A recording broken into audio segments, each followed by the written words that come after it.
you did mention that a lot of the rules that they have will kind of safeguard around that. So, with the assumption that our listeners, for the most part, understand the roster rules to a general extent, one of the most griped about topics that we have in MLS as we enter the 30th year is this salary cap and how everybody thinks it's holding the league back. I want to kind of take your opinion on that. Where are we, and what could maybe be a proposed mechanism to maybe make it better and make us more competitive? Yeah, I mean, I thought a lot about this after you asked me the question in the DM.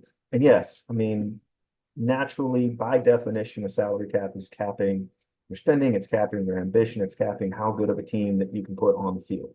Um, that said, would MLS be where it is right now without budget restrictions? Probably not.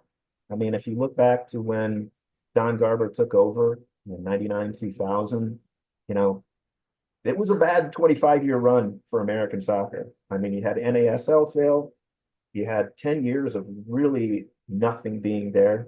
ASL tried to get something going around 1990, immediately lost 75% of their teams. MLS comes in, nearly goes out of business, down to 10 teams, down to 3 owners with AEG running 6 clubs, was in a situation where they needed to attract investors. They needed to get some stadiums and facilities built, and they needed to just lay the foundation of the league. And I think having that, cost, mechanisms in place to be able to control against some of the runaway costs that we saw in NASL, a couple of decades before, and to really attract those types of investors was probably a good move. It helped. So at this point, we've got 30 separate investors. Over the last 10 years, we've seen $7 billion in investment in stadiums and training facilities. And really, at this point, the foundation's there. We've seen an explosion in valuations. Revenues have risen to the point where league average is now over 70 million. And so at this point, yeah, they're probably holding us back. We probably need to loosen some things beyond what we've seen last summer with the change to the 2-4-2-3-3, mechanisms that are in place, and some of the stuff that we just talked about, changes that have been made that are really positive in terms of giving teams flexibility to build out rosters more the way they want to give them more freedom to be able to do that. But we're still looking at a situation where the base budget and allocation money is somewhere between 11 and 13 million. You still have some discretionary spend. You've got teams like Miami that are all the way up, spending in terms of transfer fees and wages in the 50 to $60 million range per year. So you can still spend a healthy amount. At the same time, Miami is estimated to have pulled in $200 million in revenue. To put that in perspective, that's akin to Ajax. That's about the revenue that Ajax brings in every year, and they're spending 3 times as much on those rates.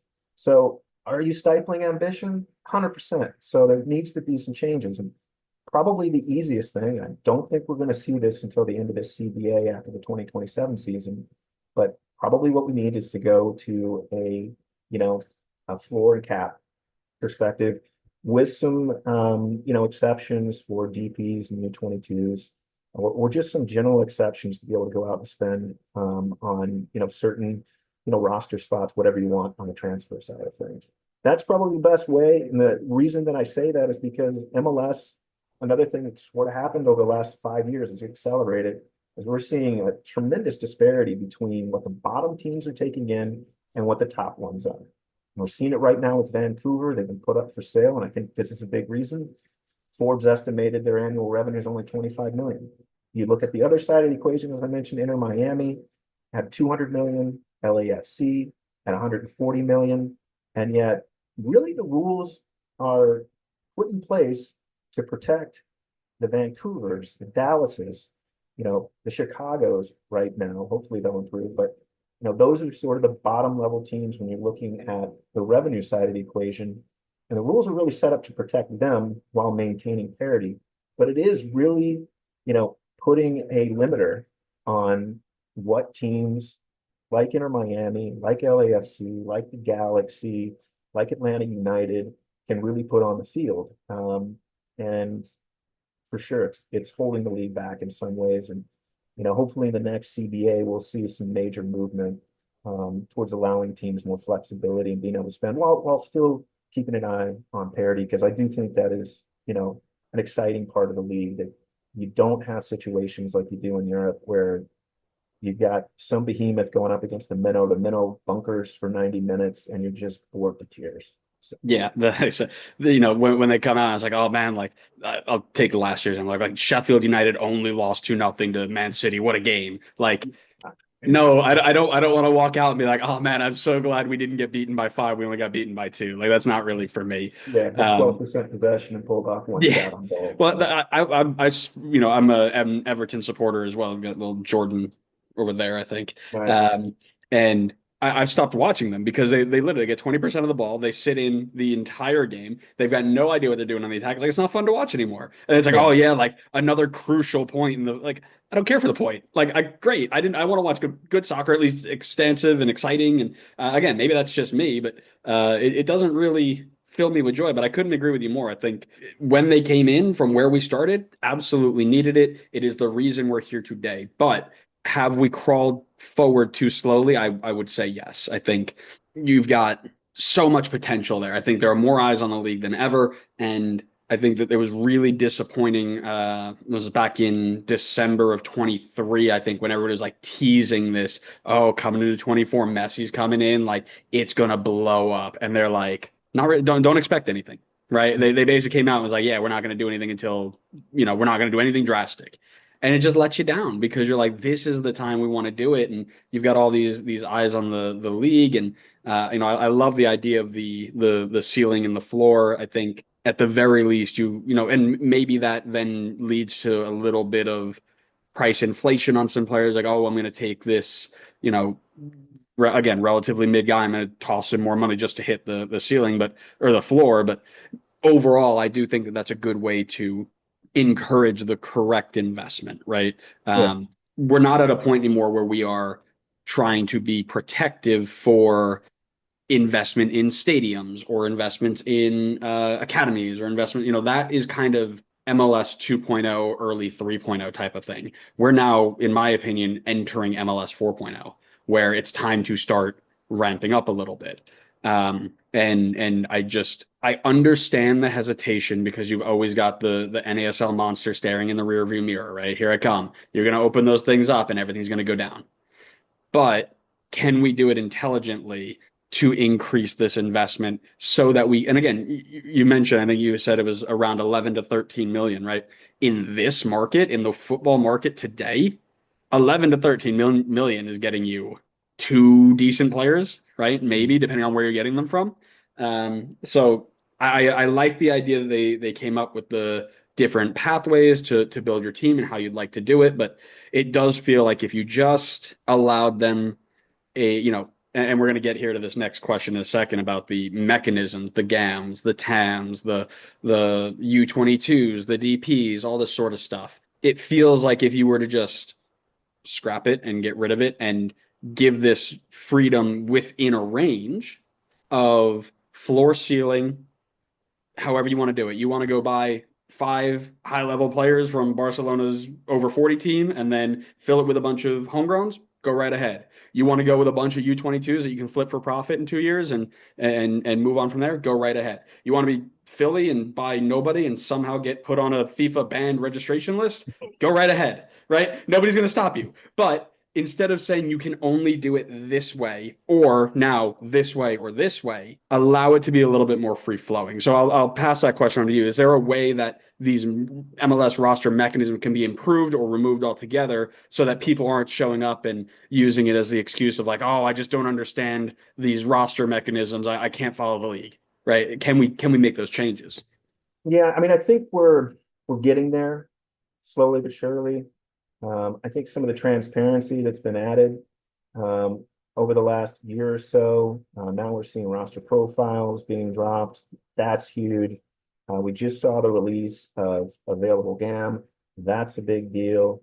And I think there is a little bit of just MLS hater in some of those complaints because it's not like we don't have complex roster rules in the rest of our sports. I mean, I'm not a huge NBA fan. I follow the league pretty closely. I can't tell you what's going on. You need Matt Doyle to tell you what's going on in those rules because I can't do it. And the same thing that goes with the NFL. Extremely complex rules. So some of that I think is a little bit of a false narrative. But the biggest thing for me is, do teams have the flexibility to put a good team on the field? Do they? And if the rules allow you to go into Mexico City and knock off Club America or Cruz Azul, or go into Monterrey and knock off Tigres or Monterrey, fine.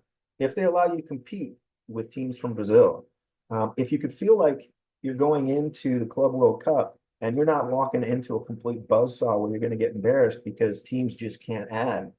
You know, I mean, Inter Miami, I guarantee you, if they had a little bit more flexibility, would have been out in the market spending, 50 million in the transfer market, probably adding, 20 million in salary to go for it. But the rules just don't allow that. And I'm not saying we're going to necessarily get to the last part of that right away, even in the next CBA, but you just want rules in place that are going to allow MLS to do what they said they want to do, which is to progress in becoming one of the top leagues in the world. And the rules right now are just so restrictive in terms of how you can build, types of players that you can bring in, what their salary is, really where you can recruit certain positions. For example, MLS teams just can't go out and spend 5 million on a right back. Maybe as a U22, but for in general, you just can't do it. You got to focus your energy on the front of the pitch, go for offensive players, and you fill in the back. And you can still build some good teams that way, but it's when you're going up against international competition, which is really, in my opinion, where MLS needs to begin to break through to prove that it's a top league in the world. You gotta loosen things up. You gotta loosen the rules. And yes, maintain parity. You don't want a situation where you got a team like Vancouver that just can't compete. Goes into a year, they're going to be bottom five in the league. That's just what it is. That doesn't make any sense. Yeah. You want a Philadelphia, even though I'd like them to spend more, you want a Philadelphia to be able to take a different approach, build through homegrowns, build through their academies, and still be successful and not be able to just be spent into the ground by other MLS teams, but got to give a little bit more flexibility. And I think if you do that, then people will be a lot less concerned with what acronyms MLS is using to describe roster mechanisms. They'll be a lot more concerned with what players are coming in and what the quality on the pitch is. So, Yeah, no, I like that a lot. And I think one of the things that our focus then needs to shift to, and it's tough because there's not, even with Leagues Cup coming in now, there's not a lot of opportunity to do this, but the conversation isn't MLS versus MLS anymore. It's got to be, how are we able to set ourselves up to go into the Champions League, to go into the Club World Cup, to if the stars align and we get into Libertadores, how do we line up with those teams? It's not about, oh, how are we going to line up against Manchester City and Barcelona? yeah, No, right? It's always going to be about, okay, winner take all game down in Mexico. How are you lining up to win the Champions League that you have won once in 20 years? yeah, That is our next step, right? We've gotten ourselves our good following. We've gotten ourselves good homegrowns, good academies, good facilities. We've got it all. Now it's, how do we beat our guys to the south? How do we beat our friends down across the sea in South America, right? How do we take it to that level? And I would agree. It doesn't matter so much how the roster rules are or the mechanisms are, so long as you are able to compete at that level. I think you've put that really, really well. I like that.